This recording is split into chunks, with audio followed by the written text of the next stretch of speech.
Welcome. This is Ginger Leopoldo, Executive Director for CIRCA Pintig, proud to be celebrating our 30th anniversary season. Today is International Human Rights Day, December 10th, 2021. In honor of Human Rights Day, CIRCA Pintig is celebrating Human Rights Day event and year-end celebration on Sunday, December 12th. This will be held at the Elston Market Mix Function Room next to the Seafood City. It will be from 2 p.m. to 6 p.m. Suggested donation is $30 or pay what you can. We do ask for everyone to RSVP, and all of your donations will be matched dollar for dollar. We will require for everyone to wear their masks and also show proof of vaccination, and temperatures will be taken at the door. We do ask that if you are sick to please stay home. We will be following other health and safety guidelines. Please join us for food, performances, and prizes.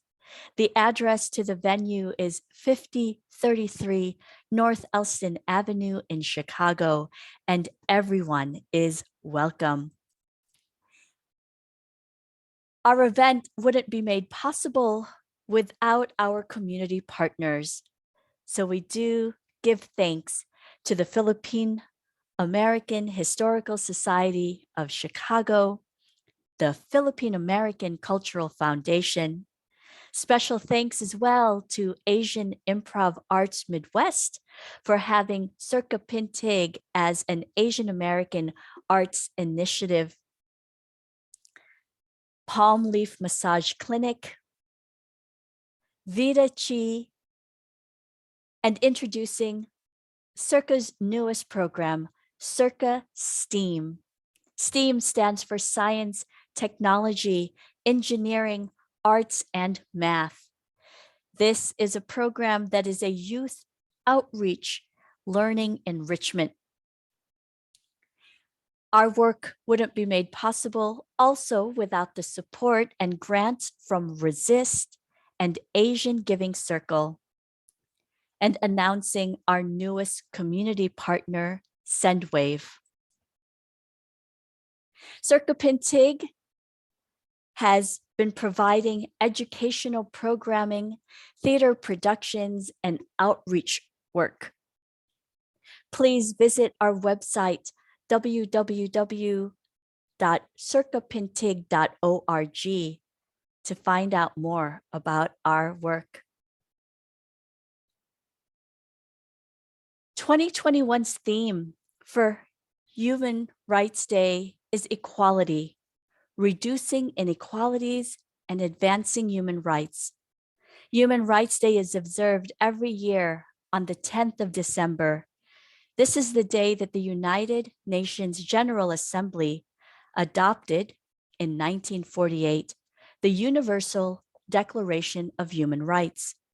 The UDHR is a milestone document which proclaims the inalienable rights that everyone is entitled to as a human being, regardless of race, color, religion, sex, language, political or other opinion, national or social origin, property, birth, or other status. This is available in more than 500 languages and is the most translated document in the world.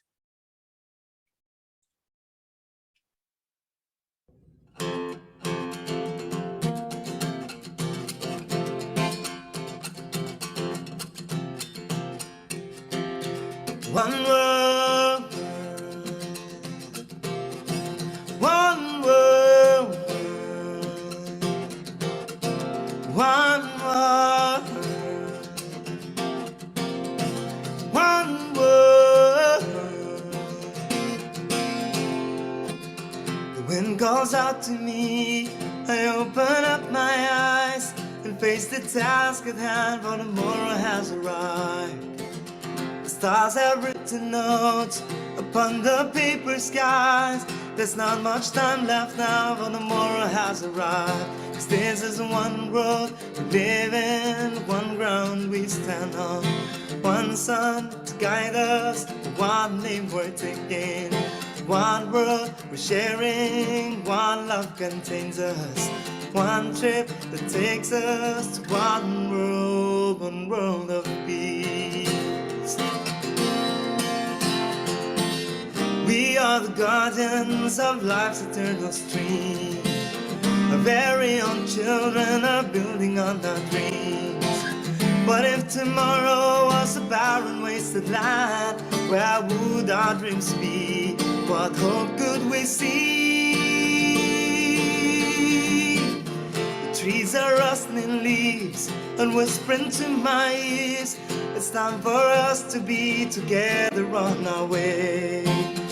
Birds glide out to sea, they're crying out to me.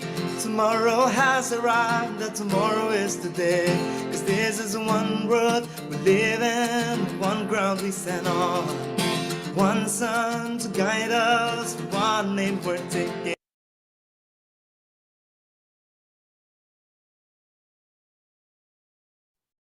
At our event, we are happy to share a pop-up art exhibit of the project AAPI Belong. Vilma Kari was brutally attacked in March, and her story became emblematic of the sweeping rise of anti-Asian hate in the United States. A New York Police Department inspector is encouraging victims to report crimes. This story is close to our hearts.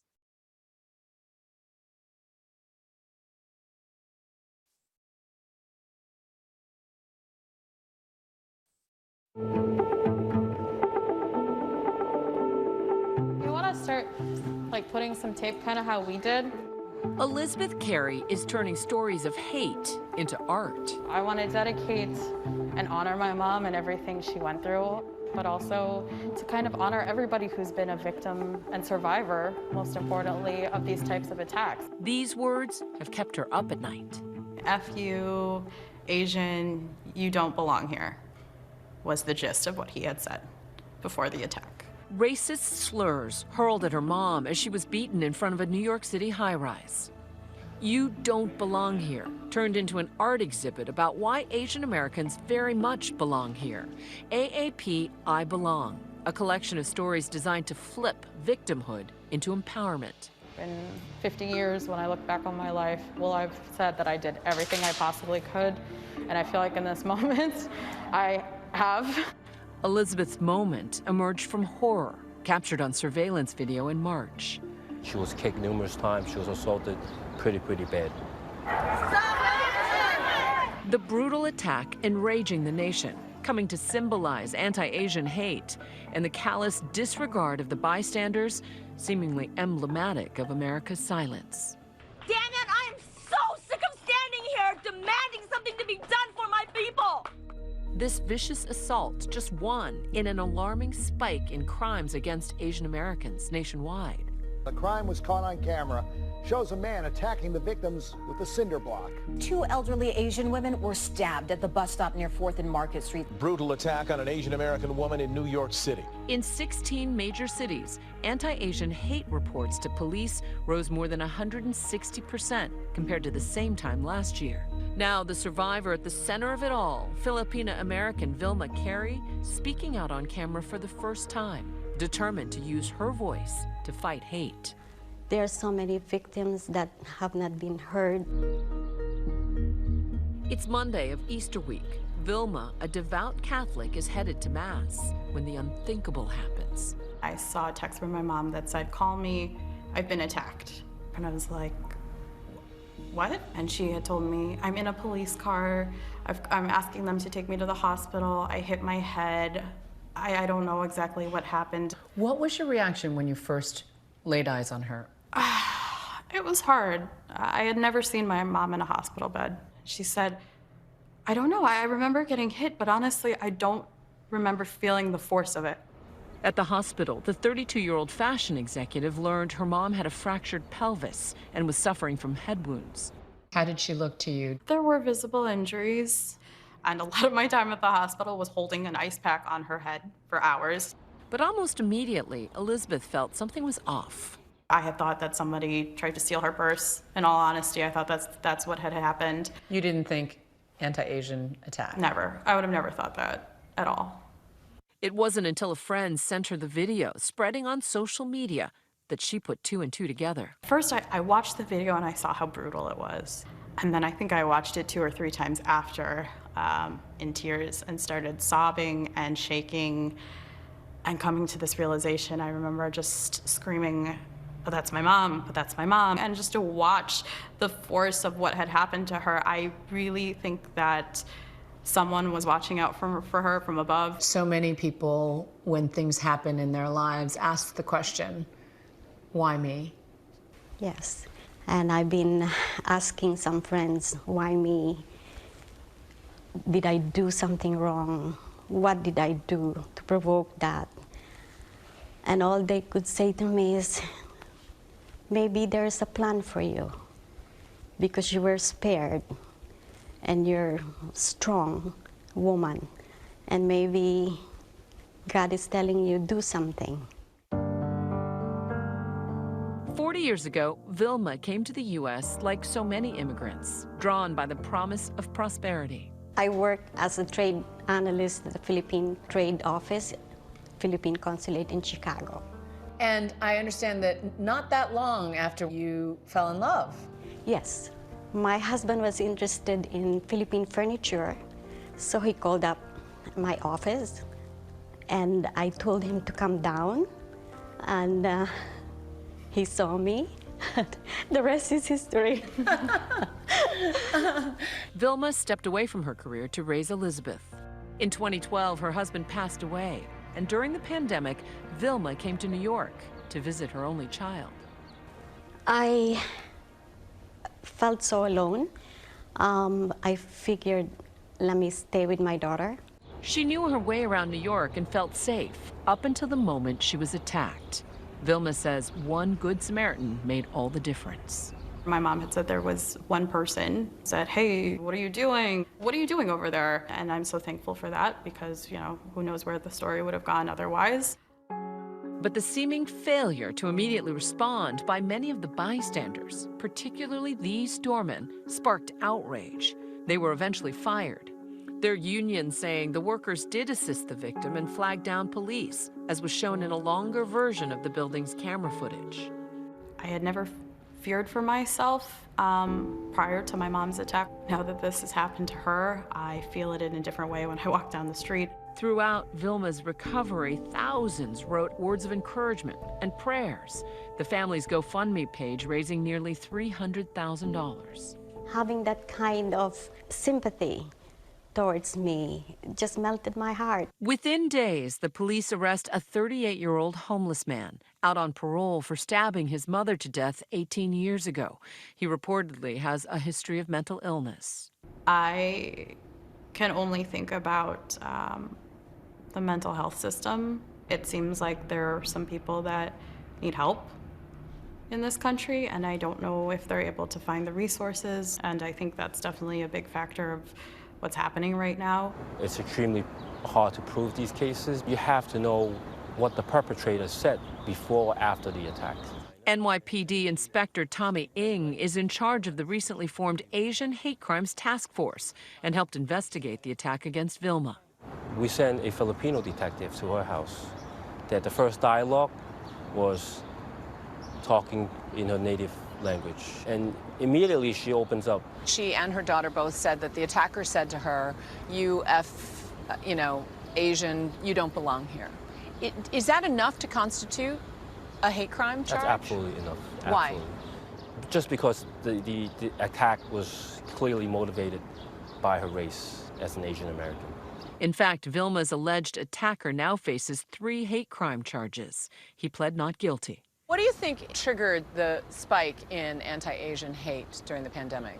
I think that certain politicians or elected officials might have said something The China flu, Kung flu, the plague from China, we have to be accurate. that is driving this movement or momentum.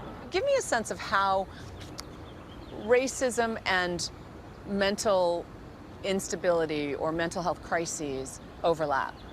When someone says something about, who to blame about the pandemic or the virus, that it's embedded in their head that when they have these mental breakdown for some of these people, that they tend to target Asian Americans. What makes some in the Asian community shy about reporting to police? The lack of understanding, the lack of trust, the fear of the police that, getting deportations outside of the country. All right. Hello, sir. Okay. All right. It's my first rally. Elizabeth is trying to bridge that trust gap. Our generation of our elderly parents are obviously being targeted, and they are not the most open and willing to reach out. She's convincing her mom and others in the AAPI community that their voices matter, that they don't need to be invisible.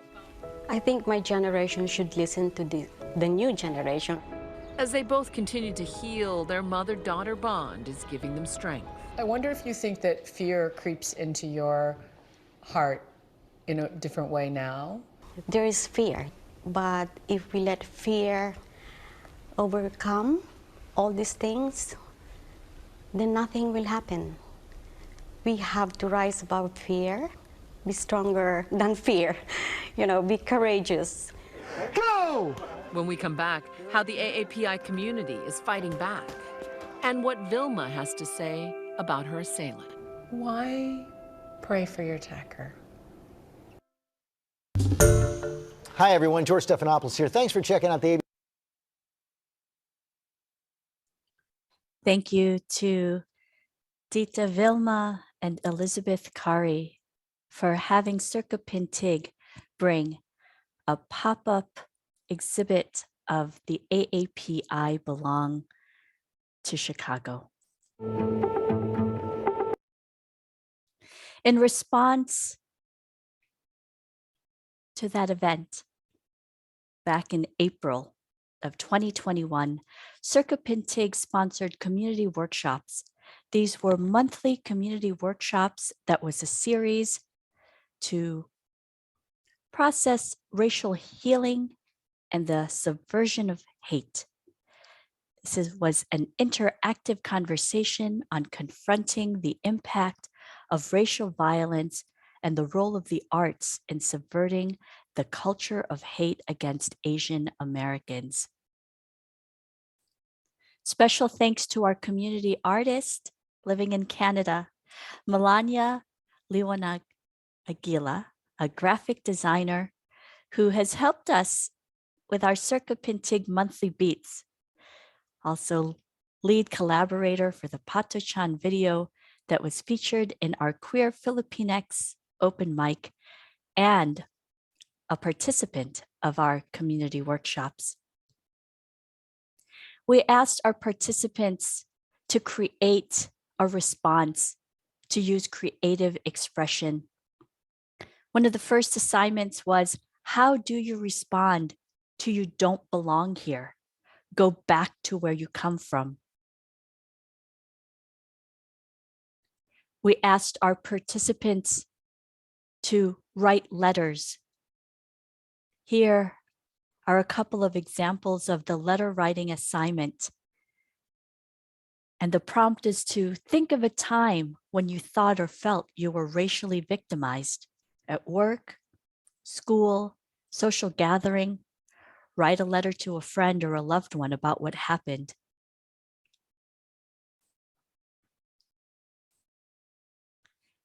Thank you, Melania, for your creative expression.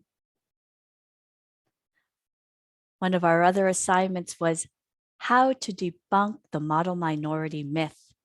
How do you demythologize it?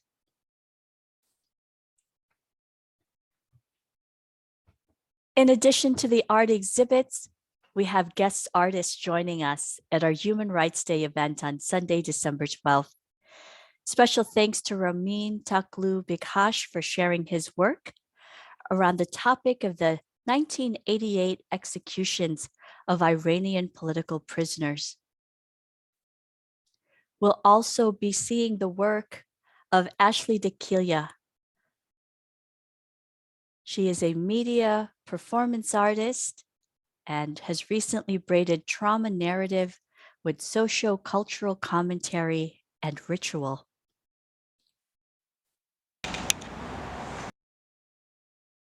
Our keynote speaker for the event is Potri Rangkamanis, an indigenous Maranao from the southern Philippines. She will be delivering a keynote message. She is co-founder of Kalusugan Coalition and a Theater of the Oppressed practitioner. She is also a frontline worker.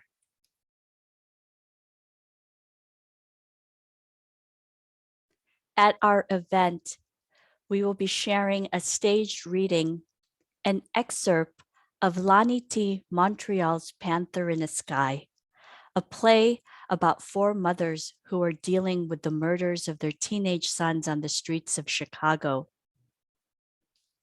Special thanks for our actors who will be reading the play. Benice Averyhart, Gabby Morales Ball, Abdul Balak, and Cito Etienne, Robert Manzano,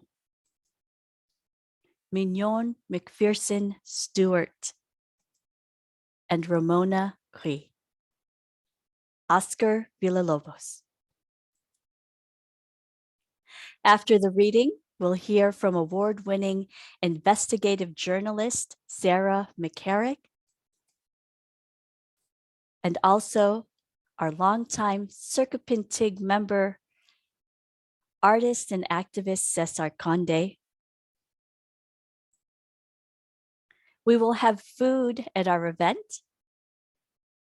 Thank you to Seafood City for providing our merienda. We'll have all of your Filipino favorites. We'll also be learning about the Philippine Human Rights Act. And thank you to Maya Arcila, the regional co-coordinator of the Malaya Movement, Chicago Midwest. She makes music and poetry describing the struggles and repression of workers, peasants, urban poor, and indigenous peoples in the Philippines. She highlights the growing resistance and her hope for a new world.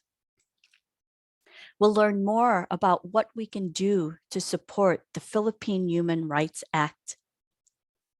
We'll be bringing the Chinelas Project to Chicago as well. And finally, we'll be celebrating with FIA Cultural. Filipinos in Alliance is the Filipino cultural organization of the University of Illinois at Chicago, whose mission is to unite the UIC community and beyond through the celebration of Filipino culture. We do have many call to action, including sharing a story or a response on the website of aapibelong.com. We're calling for volunteers for our spring production, Panther in the Sky. We're also calling for support for our Triple Art Impact fundraising campaign, which is underway. And finally, support the Philippine Human Rights Act. For more information about this, you can visit our website at circapintig.org. Thanks once again to all of our donors, contributors, and sponsors, including Palm Leaf Massage Clinic. Thank you, Ramon Mascarenas, for donating gift certificates for 60-minute therapeutic massages and bodywork. Thank you to Tita Ruben and for the Brookfield Zoo tickets. We have Lani featured in the Lit Pop book There'll be a couple of books that will be raffled off. Our Journey for Justice books as well. A Brave Crossing book, and Math Explorers Math Stories, along with other Filipino children's books. We wish to also thank Afire for donating $20 Visa cards and Mr. Fred Baltazar for donating $25 cash prizes. And now announcing our newest community partner, SendWave. SendWave is launching its Philippine remittance and is offering a $10 free credit when you sign on as a new customer by entering the promo code PINTIG. That's PINTIG.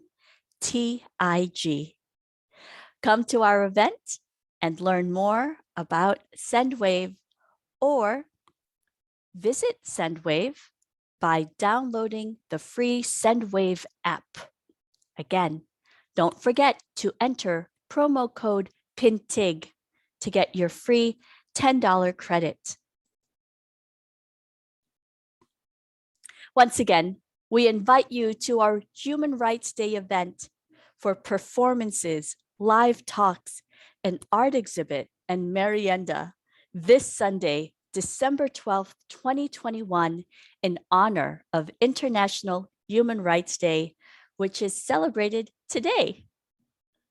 Thanks again to all of our community partners, the Filipino American Historical Society, the Filipino American Historical Foundation, Asian Improv Arts Midwest, Palm Leaf Massage Clinic, Vida Chi, and of course our CIRCA STEAM program, one of our newest programs for youth outreach and learning enrichment. Thanks to our newest community partner and sponsor, SendWave. Get a $10 free credit when you enter the promo code PINTIG. And once again, our work is not possible without the continued support and grants from Resist and Asian Giving Circle. From all of us at the Center for Immigrant Resources and Community Arts, Pintig, celebrating our 30th anniversary, we look forward to coming together this Sunday, December 12th, at our Human Rights Day event. You may check out our QR code for the full digital program, or you could go to bit.ly at CIRCA Pintig program to take another sneak peek at what we have in store.